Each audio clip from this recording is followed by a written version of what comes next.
Саламатсыздар ма? Менің аты жөнім Каримова Ақмарал Сафиоллақызы, физика-математика ғылымдарының кандидаты, Атырау мұнай және газ университетінің қауымдастырылған профессорымын. Сіздерге оқиын деп тұрған пәнімнің аты жер асты гидромеханикасы. Енді бүгінгі лекциямызда қарастыратын сұрақтарымыз жалпы жер асты гидромеханикасы нені оқытады, жер асты гидромеханикасының негізгі түсініктері, коллекторлар модельдері, кеуекті ортаның сыйымдылық және сүзілу сипаттамаларын қарастырамыз.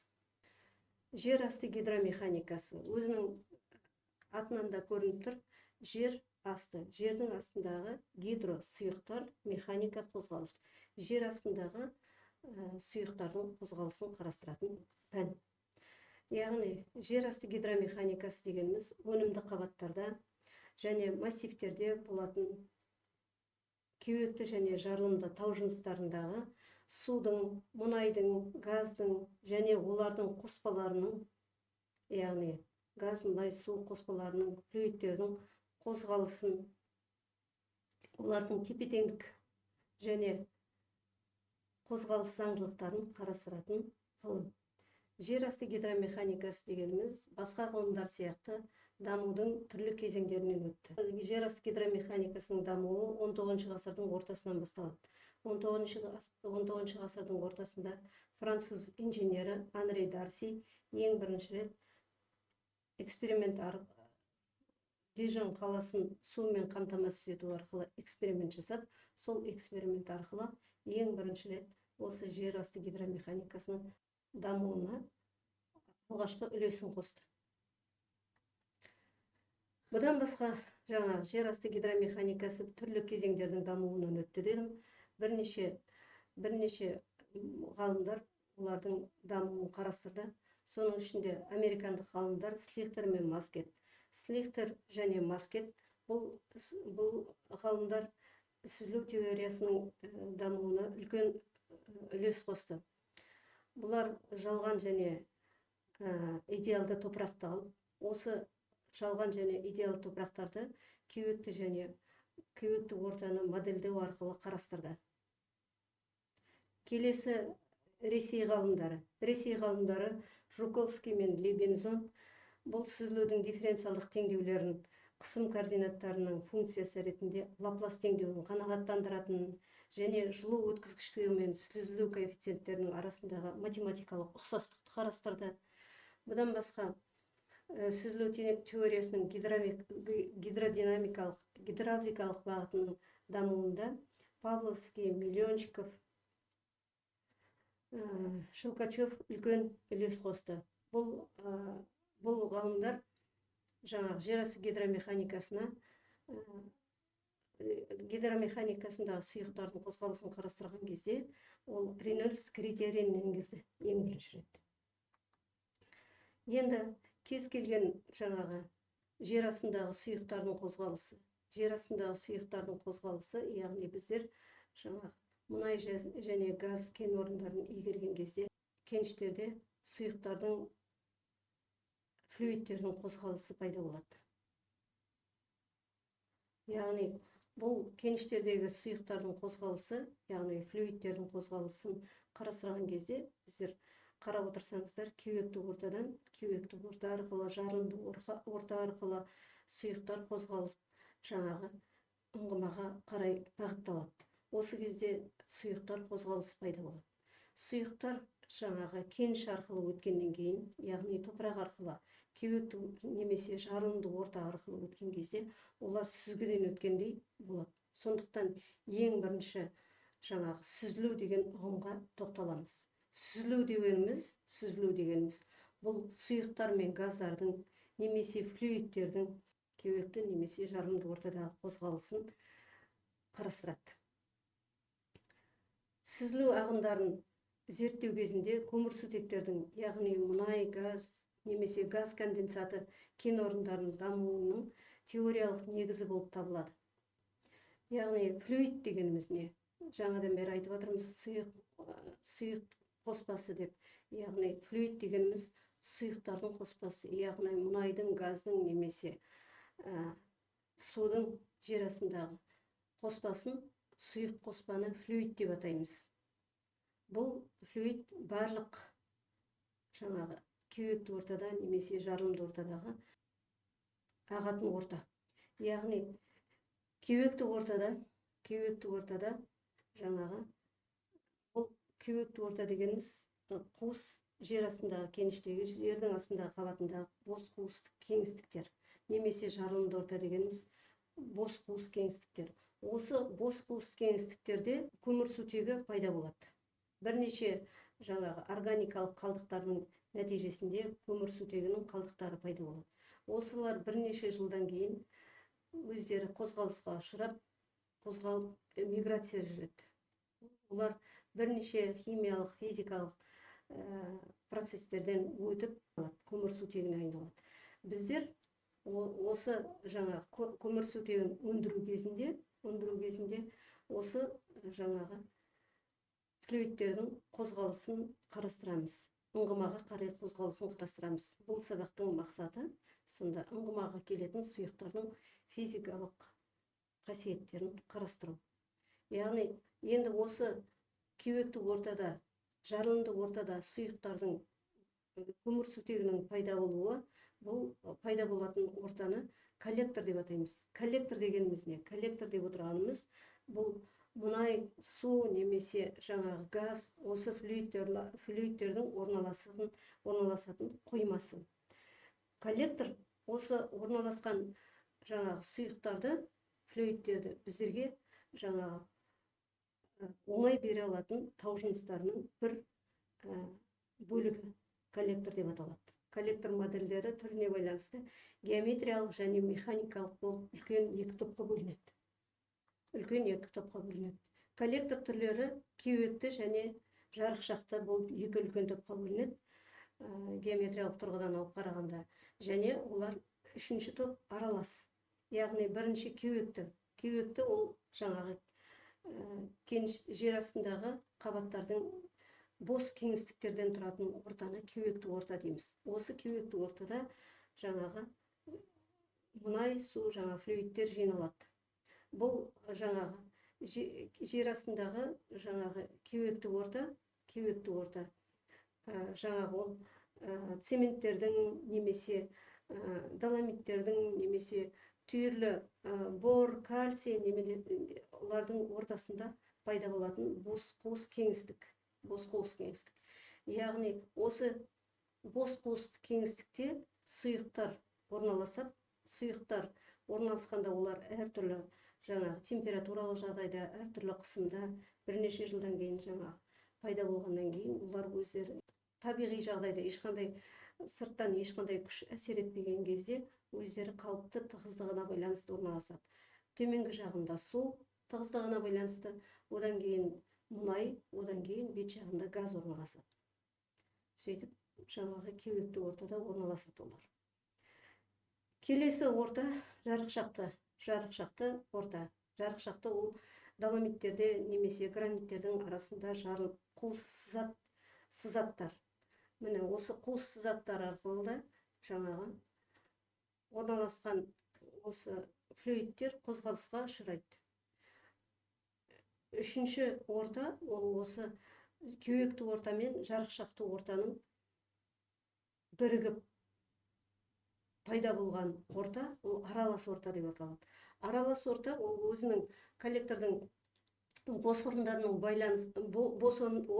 бар болуына байланысты әртүрлі түрлерге бөлінеді. Мысалға, жарықшақты кеуекті орта, жарықшақты кавернді орта, немесе жарықшақты карсты орта деп аталады. Яғни бұл жағдайда бірінші бөлік сүзілу жүретін бос орындардың түрін көрсетеді. Мысалы, жарықшақты дегеніміз, мысалға, мына екінші суреттен көріп отырсаңыздар, мысалы, стрелкамен жарықшақты ортаны көрсетіліп тұр. Жарықшақты орта, екінші ортасындағы блок, фиолетовый блок, бұл кеуекті орта. Кеуекті орта, бұл да жаңағы сұйықтықтарды өз бойына сіңіріп алып, содан кейін кеуекті орта өзінің бойынан сұйықтарды өткізе алады. Міне осындай үш түрге бөлінеді. Енді жаңа айттық қой, американдық ғалымдар Слехтер мен Маскет кеуекті орталардың модельдерін қарастырды деп. Кеуекті орталардың моделі ретінде жалған топырақ пен идеалды топырақты біздер теориялық есептеулерге керек болғандықтан идеалды және жалған топырақты модель ретінде қарастырды. Жалған топырақ дегеніміз не? Жалған топырақ дегеніміз ол диаметрі бірдей шарлардың реттелген орналасуы. Ол ромбоэдра түрінде орналасады. Ол орналасу бұрышына байланысты. Егер орналасу бұрышы 90 градусқа тең болатын болса, бұл жалған топырақ өткізгіштігі, яғни кеуектілігі жоғары болады. Егер 60 градус болса, оның кеуектілігі аздау болады. Келесі идеалды топырақ. Идеалды топырақ алған кезде, ол диаметрлері бірдей, ұзындықтары бірдей цилиндр түтікшелердің реттелген орналасуы. Қарап отырсаңыздар, цилиндрлердің реттелген орналасуы. Бұл келесі суреттен көруіңізге болады. Ұзындығы L-ға тең цилиндр формулы түтікшелер, диаметрі көлденең қимасының ауданы S-ға тең. Бұл кезде сұйықтар осы цилиндр қуысы арқылы жүрген кезде сұйықтың бастапқы қозғалыс басталған жері бар және аяқталатын немесе келесі кезеңге өтетін сұйықтың, яғни түтікше арқылы шығатын жері бар. Сондықтан олардың кірердегі және шығардағы қысымдары әртүрлі болады. Бұл қысымдар кірердегі сұйықтың цилиндрге кірердегі қысымы әр уақытта шығардағы қысымынан жоғары болады. P1 минус P2 дегеніміз екеуінің айырмашылығы дельта P. Яғни қысымдардың айырмашылығын көрсетеді, қысымдардың өзгерісін көрсетеді біздерге. Келесі кеуекті ортадағы қысымдардың өзгерісі. Егер қысым өзгерген кезде, кеуекті ортадағы қысымы өзгерген кезде, қуыстардың көлемі өзгермейтін болса, онда ондай орта деформацияланбайтын кеуекті орта деп аталады. Суретте көргеніңіздей сұр түсті шарлар реттелген кеуекті орта. Осы кеуекті орта шарлар шарлардың арасында қуыс кеңістіктер бар. Қуыс кеңістіктер шар қандай да болса орта болатын болса, ол цемент болуы мүмкін, бор болуы мүмкін, известняк болуы мүмкін. Яғни осылардың ортасында қуыс кеңістіктер бар. Көк, жасыл немесе қызыл, сары, ол біздерге осы флюидтердің қозғалысын көрсетеді. Бос қуыс кеңістіктегі флюидтердің қозғалысын көрсетеді. Егер қарастырып отырған кеуек кеңістігіндегі қысымы өзгерген кезде, егер олардың көлемі өзгеретін болса, 50-ге келмейтіндей көлемі өзгеретін болса, онда бұл ортаға серпімділік күш әсер етеді. Сондықтан бұл кездегі орта, кеуекті ортаны деформацияланатын орта деп атаймыз, немесе серпімді орта деп атаймыз. Міне сондықтан әрі қарай қарастырғанда кеуекті ортаны қарастырған кезде қысымға және көлемге байланысты деформацияланатын немесе деформацияланбайтын орта деп екіге бөліп қарастыруымызға болады. Келесі кеуекті ортаның сыйымдылық және сүзілу сипаттамалары. Кеуекті ортамыздың геометриялық параметрлері бар. Ең бірінші негізгі 4 параметрін қарастырамыз. Бірінші кеуекті ортаның граниметриялық құрамы, екінші меншіктік кеуекті ортаның меншіктік беті, үшінші параметрі кеуекті ортаның кеуектілік коэффициенті, төртінші параметр кеуекті ортаның өткізгіштік қасиеті. Бұл 4 параметр осы кеуекті ортаның геометриялық параметрлері деп аталады. Геометриялық гранулометриялық құрамы, тау жынысының немесе кеуекті ортаның гранулометриялық құрамы деп, ол әртүрлі бөлшектердің сандық құрамын қарастырамыз. Бұл әртүрлі бөлшектердің сандық құрамын қарастырған кезде біздер оны електі талдау әдісі арқылы қарастырамыз. Електі ең бірінші диаметрлері үлкен тесіктерден өткіземіз, саңылаулардан. Одан кейін ол диаметрлерді кішірейтіп барып, ең соңында құм тәріздес болып жаңағы шығады. Осы әртүрлі жаңағы сандарына байланысты бұл жаңа біздерге кеуекті ортаның гранулометриялық құрамын береді. Келесі параметр меншікті бет. Меншікті бетті сигма әрпімен белгілейміз. Кеуекті ортаның меншіктік беті, ол осы кеуекті ортаның бос кеңістігінің яғни кеуекті орта бос кеңістігінің бет ауданының қарастырып отырған кеуекті ортамыздың бүкіл көлеміне қатынасы арқылы анықталады. Бұл меншікті бет, кеуекті ортаның меншікті беті, бұл өлшем бірлігі. Егер ауданды, кеуекті ортаның ауданын метр квадрат арқылы өлшесек, жалпы көлемді метр куб арқылы өлшесек, онда меншікті беттің өлшем бірлігі метрдің -1 дәрежесі болады. Яғни 1 бөлінген метрге тең болады өлшем бірлігі. Бұл жаңағы кеуекті ортаның меншіктік беті жер асты гидромеханикасында және сүзілу теориясында физикалық, химиялық процестерді қарастырған кезде маңызды параметр болып табылады. Келесі кеуекті орта. Кеуекті ортаны қарастырып отырмыз ғой. Кеуекті ортаның негізгі параметрі кеуектілік коэффициенті. Кеуектілік коэффициентін М арқылы белгілейміз. Кеуектілік коэффициенті ол 3-ке бөлінеді. Толық кеуектілік, ашық кеуектілік және динамикалық кеуектілік болып. Толық кеуектілік дегеніміз не екен? Бұл кезде толық кеуектілік жалпы кеуекті көлемнің жалпы көлемге қатынасымен анықталады. Ол өте кішкентай шама. Ол кеуектілік коэффициенті әрқашанда 1-ден кіші, 1 мен 0-дің аралығын алып жатады. Сондықтан кеуекті көлемнің, яғни қуыстың көлемі әр уақытта жалпы қарастырып отырған көлемнен әлдеқайда кішкентай. Сондықтан толық кеуектілік дегеніміз жыныс көлеміндегі барлық қуыстардың, ол ашық болуы да мүмкін, жабық болуы да мүмкін, жалпы көлемінің, қуыс көлемінің жалпы көлемге қатынасымен анықталады. Келесі ашық немесе тиімді эффективный. Ашық немесе тиімді кеуектілік. Бұл кезде кеуекті орта бір-бірімен байланысқан болады. Жаңа жоғарыдағы суретте, мысалға, сүзілу кезінде, сұйықтар қозғалыс кезінде қуыстар бір-бірімен байланысып жатады. Сондықтан бұл кезде ашық кеуектілік кезінде жаңағы сұйық, ашық бір-бірімен байланысқан көлемдердің қатынасы, кеуекті көлемдердің қатынасының жалпы көлемнің қатынасы арқылы анықталады. Бұл ашық немесе тиімді кеуектілік деп аталады. Келесі динамикалық кеуектілік. Динамикалық кеуектілік бұл жаңағы қарастырып отырған кеуекті орта бұл қарастырып отырған жаңағы қысымға, температураға, сол ортадағы байланысты және сыртқы жағдайлардың өзгеруіне байланысты өзгеріп отыратын шама. Сондықтан бұл жерде М тең болады В под бөлінген В дегеніміз, яғни бұл жерде көлем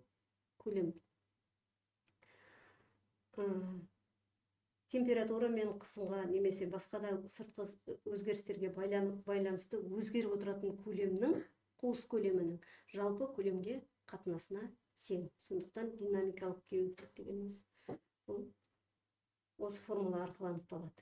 Келесі тағы бір параметр бар, жарықшақты ортада саңылау коэффициенті, яғни жарқырау коэффициенті деген бар. Жарқырау коэффициентін бұнда М арқылы белгілейміз. Кейде N арқылы белгілейді, кейбір әдебиетте жаңағы. Жарқырау коэффициенті бұл қарастырып отырған ортаның кеуекті ауданының жалпы қарастырған ауданға қатынасына тең. Кеуектілік коэффициенті де, жарқырау коэффициенті де өлшемсіз шама, себебі көлемнің көлемге қатынасы метр куб пен метр куб қысқарып кетеді. Жарқырау коэффициентінде метр квадрат пен метр квадрат қысқарып кетеді. Сондықтан жаңа кеуектілік коэффициенті де, жарқырау коэффициенті де бір-бірімен өте тығыз байланысты. фиктивді қабат. Фиктивді қабат, яғни кеуектік ортаны модельдерін қарастырған кезде Слихтер және Маскет кеуектік ортаны жалған және идеалды топырақ ретінде қарастырды дедік.